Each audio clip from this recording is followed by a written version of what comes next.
नमस्कार दोस्तों, मैं आपके स्टोरी टेलर हूँ डॉक्टर श्रद्धा शाहने। हर हफ्ते सुनो एक कहानी श्रृंखला में आज मैं आपको आचार्य चतुरसेन शास्त्री द्वारा लिखित कहानी दुखवा मैं कासे कहूँ मोरी सजनी सुना रही हूँ। इस कहानी में लेखक ने यह बताया है कि किस प्रकार एक छोटी सी गलतफहमी से परिस्थितियाँ बदल जाती हैं। यदि आपको यह कहानी सुनने में अच्छी लगे तो ज़रूर किसी पास की लाइब्रेरी में जाकर इसे किसी किताब में पढ़ने का प्रयास कीजिएगा। और आपसे यह भी निवेदन है कि कहानी के अच्छे लगने पर मेरे चैनल को अधिक से अधिक सब्सक्राइब करें, मित्रों को कहानियों को शेयर करें और कहानी के अच्छे या बुरे लगने पर रिव्यूज़ कमेंट बॉक्स में ज़रूर डालें। गर्मी के दिन थे। बादशाह ने उसी फाल्गुन में सलीमा से नई शादी की थी।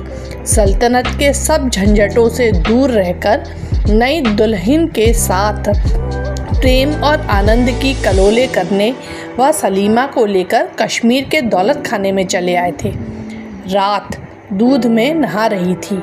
दूर के पहाड़ों की चोटियाँ बर्फ़ से सफ़ेद होकर चांदनी में बाहर दिखा रही थी।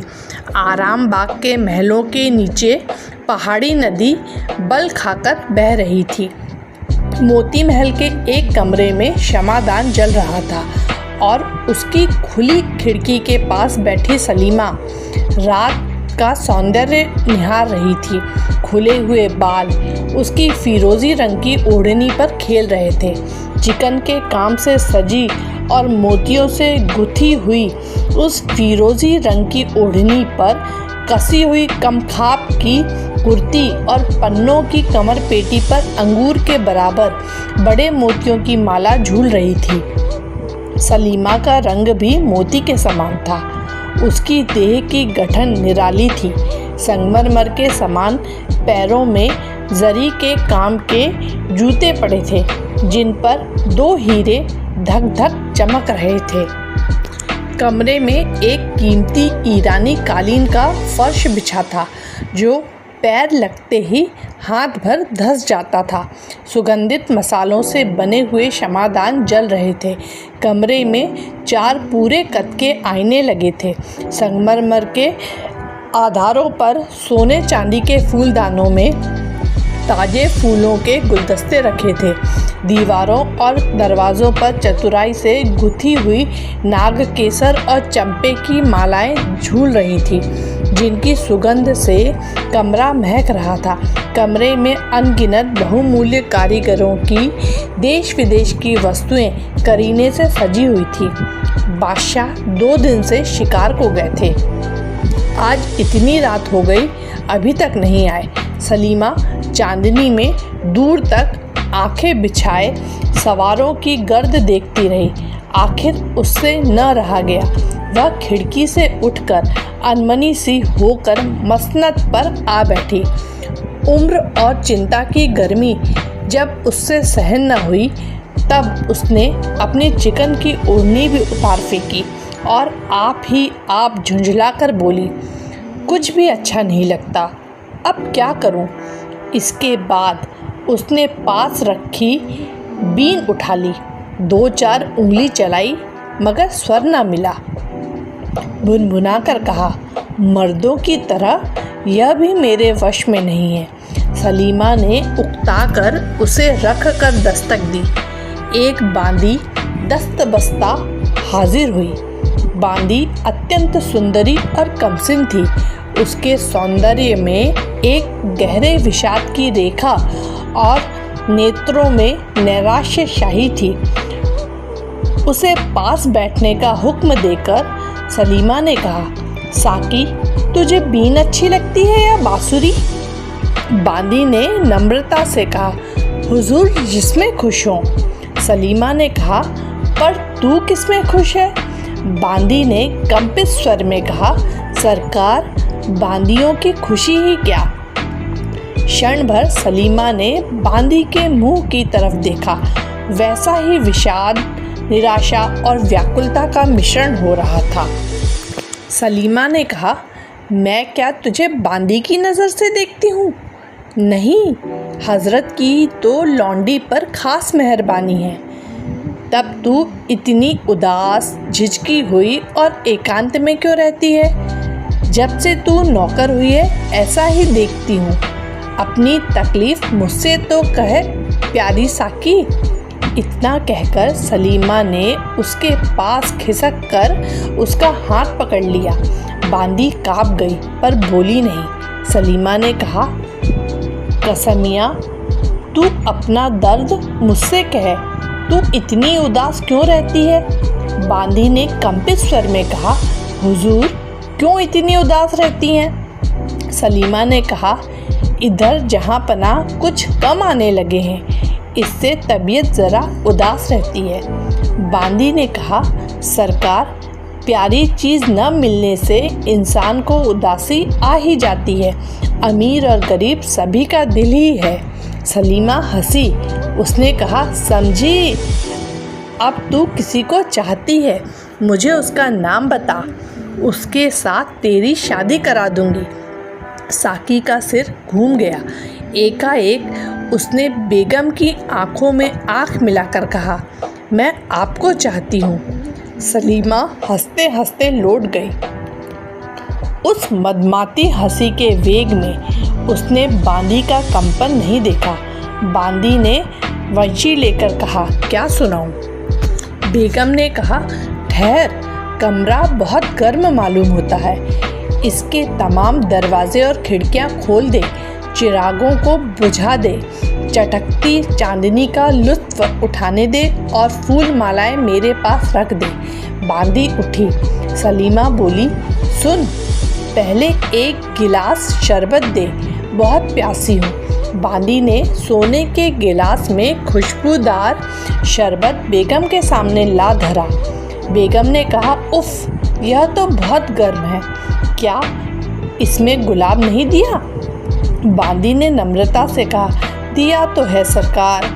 अच्छा, इसमें थोड़ा सा इस्तंबोल और मिला। साकी गिलास लेकर दूसरे कमरे में चली गई। इस्तंबोल मिलाया और भी एक चीज़ मिलाई। फिर वह सुवासित मदिरा का पात्र बेगम के सामने ला धरा। एक ही सांस में उसे पीकर बेगम ने कहा, अच्छा, अब सुना, तूने कहा कि मुझे प्यार करती है, सुना कोई प्यार का गाना सुना। इतना कह और गिलास को गलीचे पर लुढ़का कर मदमाती मसनद पर खुद लुढ़क गई और रस भरे नेत्रों से साकी की ओर देखने लगी। साकी ने वंशी का सुर मिलाकर गाना शुरू किया, दुखवा मैं कासे कहूँ मोरी सजनी। वक्त देर तक साकी की वंशी और कंठ ध्वनि कमरे में घूम घूम कर रोती रही। धीरे धीरे साकी खुद रोने लगी। सलीमा मदिरा और यौवन के नशे में होकर झूमने लगी। गीत ख़त्म करके साकी ने देखा, सलीमा बेसुध पड़ी है। शराब की तेजी से उसके गाल एकदम सुर्ख हो गए हैं और तांबुल राग रंजित होंठ रह रहकर फड़क रहे हैं। सांस की सुगंध से कमरा महक रहा है, जैसे मंद पवन में से कोमल पत्ती कांपने लगती है, उसी प्रकार सलीमा का वक्ष स्थल धीरे धीरे कांप रहा है। प्रस्वेत की बूंदें ललाट पर दीपक के उज्जवल प्रकाश में मोतियों की तरह चमक रही है। वंशी रखकर साकी क्षण भर बेगम के पास आकर खड़ी हुई। उनका शरीर कांपा, आंखें जलने लगी, कंठ सूख गया। वह घुटने के बल बैठकर बहुत धीरे धीरे अपने आंचल से बेगम के मुख का पसीना पोंछने लगी। इसके बाद उसने झुककर बेगम का मुंह चूम लिया। इसके बाद जो ही उसने अचानक आंख उठाकर देखा, खुद दीन दुनिया के मालिक शाहजहां खड़े उसकी यह करतूत अचरज और क्रोध से देख रहे हैं। साकी को सांप डस गया। वह हदबुद्धि की तरह बादशाह का मुंह ताकने लगी। बादशाह ने कहा, तू कौन है और यह क्या कर रही थी? साकी ने धीमे स्वर में कहा, जहाँ पना कनीज। अगर कुछ जवाब न दे तो? बादशाह सन्नाटे में आ गए। बांदी की इतनी स्पर्धा? उन्होंने कहा, मेरी बात का जवाब नहीं? अच्छा, तुझे नंगी करके कोड़े लगाए जाएंगे। साकी ने कंपित स्वर में कहा, मैं मर्द हूँ। बादशाह की आंखों में सरसों फूल उठी। उन्होंने अग्निमय नेत्रों से सलीमा की ओर देखा। वह बेसुध पड़ी सो रही थी। उसी तरह उसका भरा यौवन खुला पड़ा था। उसके मुंह से निकला, उफ फाहशा, और तत्काल उनका हाथ तलवार की मूठ पर गया। फिर नीचे को उन्होंने घूम कर कहा, दोजख के कुत्ते, तेरी यह मजाल। फिर कठोर स्वर से पुकारा, माधूम। क्षण भर में एक भयंकर रूप वाली तातारी औरत बादशाह के सामने अदब से आ खड़ी हुई। बादशाह ने हुक्म दिया, इस मरदूत को तहखाने में डाल दे ताकि बिना खाए पिए मर जाए। मादूम ने अपने कर्कश हाथों से युवक का हाथ पकड़ा और ले चली। थोड़ी देर में दोनों लोहे के एक मजबूत दरवाजे के पास आ खड़े हुए। तातारी बांदी ने चाबी निकालकर दरवाज़ा खोला और कैदी को भीतर ढकेल दिया। कोठरी की गज कैदी का बोझा ऊपर पड़ते ही कांपती हुई नीचे को धसकने लगी। प्रभात हुआ। सलीमा की बेहोशी दूर हुई। चौंक कर उठ बैठी, बाल संवारे, ओढ़नी ठीक की और चोली के बटन कसने को आईने के सामने जा खड़ी हुई। खिड़कियां बंद थी। सलीमा ने पुकारा, साकी, प्यारी साकी, बड़ी गर्मी है, ज़रा खिड़की तो खोल दे। निगोड़ी नींद ने तो आज गजब ढा दिया। शराब कुछ तेज थी। किसी ने सलीमा की बात न सुनी। सलीमा ने ज़रा जोर से पुकारा, साकी। जवाब न पाकर सलीमा हैरान हुई। वह खुद खिड़कियां खोलने लगी, मगर खिड़कियां बाहर से बंद थीं। सलीमा ने विस्मय से मन ही मन कहा, क्या बात है, लौंडिया सब क्या हुई। वह द्वार की तरफ चली। देखा एक तातारी बांदी नंगी तलवार लिए पहरे पर मुस्तैद खड़ी है। बेगम को देखते ही उसने सिर झुका लिया। सलीमा ने क्रोध से कहा, तुम लोग यहाँ क्यों हो? बादशाह के हुक्म से। क्या बादशाह आ गए? जी हाँ। मुझे इत्तला क्यों नहीं की? हुक्म नहीं था। बादशाह कहाँ है? जीनत महल के दौलत खाने पर। सलीमा के मन में अभिमान हुआ। उसने कहा, ठीक है, खूबसूरती की हाट में जिनका कारोबार है, मोहब्बत को क्या समझे। तो अब जीनत महल की किस्मत खुली। तातारी स्त्री चुपचाप खड़ी रही। सलीमा फिर बोली, मेरी साकी कहाँ है? कैद में। क्यों? जहाँ पनाह का हुक्म था। उसका कसूर क्या था? मैं अर्ज नहीं कर सकती। कैद खाने की चाबी मुझे दे, मैं अभी उसे छुड़ाती हूँ। आपको अपने कमरे से बाहर आने का हुक्म नहीं है। तब क्या मैं भी कैद हूँ? जी हाँ। सलीमा की आंखों में आंसू भर आए। वह लौटकर मसनद पर पड़ गई और फूट फूट कर रोने लगी। कुछ ठहर कर उसने एक खत लिखा, हुजूर, मेरा कसूर माफ़ फरमावे। दिन भर की थकी होने से ऐसी बेसुध सो गई कि हुजूर के इस्तकबाल में हाजिर न रह सकी और मेरी उस प्यारी लौंडी की भी जा बख्शी जाए। उसने हुजूर के दौलत खाने में लौट आने की इत्तला मुझे वाजवी तौर पर न देकर बेशक भारी कसूर किया है, मगर वह नई कमसिन गरीब और दुखिया है। कनीज़। सलीमा। चिट्ठी बादशाह के पास भेज दी गई। बादशाह की तबीयत बहुत नासाज थी। तमाम हिंदुस्तान के बादशाह की औरत फाहशा निकले। बादशाह अपनी आँखों से पर पुरुष को उसका मुंह चूमते देख चुके थे। वह गुस्से से तलमला रहे थे और गम गलत करने को अंधाधुंध शराब पी रहे थे। जीनत महल मौका देखकर सौतिया ढाका बुखार निकाल रही थी।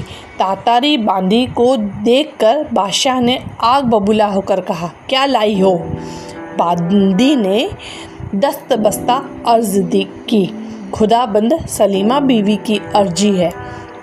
बादशाह ने गुस्से से होंठ चबा कर कहा, उससे कह दे कि मर जाए। इसके बाद खत में एक ठोकर मारकर उन्होंने उधर से मुंह फेर लिया। बांदी लौट आई। बादशाह का जवाब सुनकर सलीमा धरती पर बैठ गई। उसने बांदी को बाहर जाने का हुक्म दिया और दरवाज़ा बंद करके फूट फूट कर रोई। घंटों बीत गए, दिन छिपने लगा। सलीमा ने कहा, हाय, बादशाहों की बेगम होना भी बदनसीबी है। इंतज़ारी करते करते आँख फूट जाए, मिन्नतें करते करते ज़बान घिस जाए, अदब करते करते जिस्म के टुकड़े टुकड़े हो जाए। फिर भी इतनी सी बात पर कि मैं ज़रा सो गई, उनके आने पर जाग न सकी, इतनी सज़ा, इतनी बेइज्जती। तब मैं बेगम क्या हुई? जीनत और बांदियाँ सुनेंगी तो क्या कहेंगी? इस बेइज्जती के बाद मुंह दिखाने लायक कहाँ रही? अब तो मरना ही ठीक है। अफसोस, मैं किसी गरीब की औरत क्यों ना हुई। धीरे धीरे स्त्रीत्व का तेज उसकी आत्मा में उदय हुआ। गर्व और दृढ़ प्रतिज्ञा के चिन्ह उसके नेत्रों में छा गए। वह सापिनी की तरह चपेट खाकर उठ खड़ी हुई। उसने एक और खत लिखा, दुनिया के मालिक, आपकी बीवी और कनीज होने की वजह से आपके हुक्म को मानकर मरती हूँ। इतनी बेइज्जती पाकर एक मल्लिका का मरना ही मुनासिब है, मगर इतने बड़े बादशाह को औरतों को इस कदर नाचीज तो न समझना चाहिए कि अदना सी बेवकूफ़ी की इतनी बड़ी सज़ा दी जाए। मेरा कसूर तो इतना ही था कि मैं बेखबर सो गई थी। खैर, फिर एक बार हुजूर को देखने की ख्वाहिश लेकर मरती हूँ।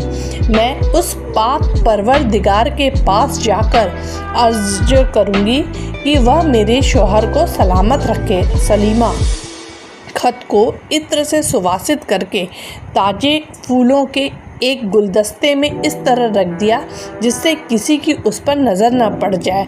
इसके बाद उसने जवाहर की पेटी से एक बहुमूल्य अंगूठी निकाली और कुछ देर तक आंख गड़ा गड़ा कर उसे देखती रही, फिर उसे चाट गई। बादशाह शाम की हवाखोरी को नज़र बाग में टहल रहे थे। 2-3 खोजे घबराए हुए आए और चिट्ठी पेश करके अर्ज की, हुजूर, गजब हो गया। सलीमा बीबी ने जहर खा लिया और वह मर रही है। क्षण भर में बादशाह ने खत पढ़ लिया। झपटे हुए महल में पहुँचे। प्यारी दुल्हन सलीमा ज़मीन पर पड़ी है, आंखें ललाट पर चढ़ गई हैं, रंग कोयले के समान हो गया है। बादशाह से रहा न गया। उन्होंने घबरा कर कहा, हकीम, हकीम को बुलाओ। कई आदमी दौड़े। बादशाह का शब्द सुनकर सलीमा ने उनकी तरफ देखा और धीमे स्वर में कहा, ज़हे किस्मत। बादशाह ने नज़दीक बैठकर कहा, सलीमा, बादशाह की बेगम होकर तुम्हें यही लाजिम था। सलीमा ने कष्ट से कहा, हुजूर, मेरा कसूर मामूली था। बादशाह ने कड़े स्वर में कहा, बदनसीब, शाही जनान खाने में मर्द को भेस बदल कर रखना मामूली कसूर समझती है। कानों पर यकीन कभी न करता, मगर आंखों देखी को झूठ मान लूँ। जैसे हजारों बिच्छुओं के एक साथ डंक मारने से आदमी तड़पता है, उसी तरह तड़प कर सलीमा ने कहा, क्या? बादशाह डर कर पीछे हट गए। उन्होंने कहा, सच कहो, इस वक्त तुम खुदा की राह पर हो। यह जवान कौन था? सलीमा ने अचकचा कर पूछा, कौन जवान? बादशाह ने गुस्से से कहा, जिसे तुमने साकी बनाकर अपने पास रखा था। सलीमा ने घबरा कर कहा, है? क्या वह मर्द है? बादशाह, तो क्या तुम सचमुच यह बात नहीं जानती? सलीमा के मुंह से निकला, या खुदा। फिर उसके नेत्रों से आंसू बहने लगे। वह सब मामला समझ गई। कुछ देर बाद बोली, खाविंद, तब तो कुछ शिकायत ही नहीं। इस कसूर की तो यही सज़ा मुनासिब थी। मेरी बदगुमानी माफ़ फरमाई जाए। मैं अल्लाह के नाम पर पड़ी कहती हूँ, मुझे इस बात का कुछ भी पता नहीं है। बादशाह का गला भराया। उन्होंने कहा, तो प्यारी सलीमा, तुम बेकसूर ही चली। बादशाह रोने लगे। सलीमा ने उनका हाथ पकड़कर अपनी छाती पर रखकर कहा, मालिक मेरे जिसकी उम्मीद न थी, मरते वक्त वह मज़ा मिल गया। कहा सुना माफ़ हो, एक अर्ज़ लौंडी की मंजूर हो। बादशाह ने कहा जल्दी कहो सलीमा।